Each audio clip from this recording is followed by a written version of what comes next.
Hello friends, welcome back to my channel. कल हमने pack नेक arm hole निकालना सीखा था। आज हम डीप नेक आर्म होल निकालना सीखेंगे। डीप नेक आर्म होल हमारा कैसे निकलता है, मान लीजिए इसे ये हमारा कपड़ा है और हमने यहाँ पर शोल्डर ले लिया है। जितना भी आप शोल्डर लेंगे उसके बाद ही हमने आर्म होल लेना है। एक चीज याद रखना, डीप नेक जब भी होता है तो हम शोल्डर स्लोप नहीं देते हैं, ठीक है। तो हमने यहाँ से एकदम सीधा रखना है और यहीं से डायरेक्टली आर्म होल को मेजर करना है। यहाँ पे जो भी हमारा आर्म होल होगा यहीं से आएगा और यहाँ पर चेस्ट लाइन होगी और इस तरह से हमने शेप देनी है। अब ये हमने आर्म होल कितना लेना है ये डिपेंड करता है हमारी चेस्ट कितनी है।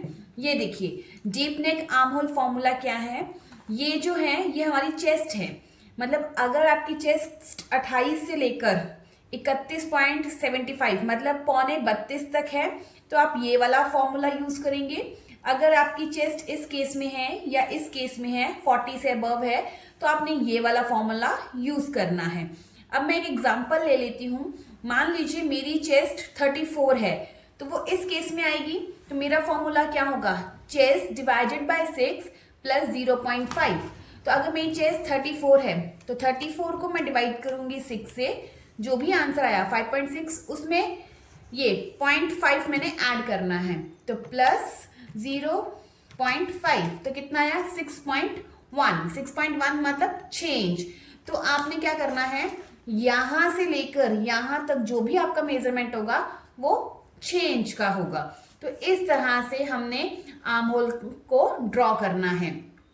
डीप नेक जितना हमारा डीप नेक होता जाएगा उतना ही हमारा आर्म होल छोटा होगा और जितना हमारा नेक छोटा होगा आर्म होल हमारा उतना ही बड़ा होगा।